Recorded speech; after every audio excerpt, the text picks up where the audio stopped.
مقام دقۃ القضا، یہ وہ جگہ ہے جہاں پر امیر المومنین، میں نے آپ سے عرض کیا تھا کہ مولا اندر نماز پڑھانے کے بعد اس جگہ پر آ کر فیصلے کیا کرتے تھے، اور یہاں پر لوگ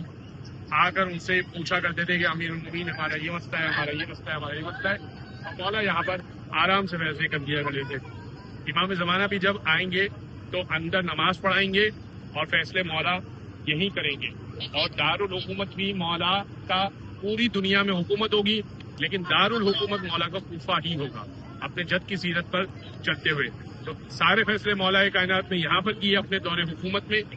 جو ظاہری طور پہ دور حکومت تھا۔ ہم تو اس بات کی قائل ہیں کہ امام جو ہے وہ دلوں کا بھی حاکم ہوتا ہے، اور ہر لحاظ سے حاکم ہوتا ہے، وہ کرسی کا محتاج نہیں ہوتا۔ تو جو ظاہری حکومت تھی مولا کی، اس میں جتنا وقت ملا مولا کو، اس میں مولا نے یہاں فیصلے کیے۔ جنگ کے علاوہ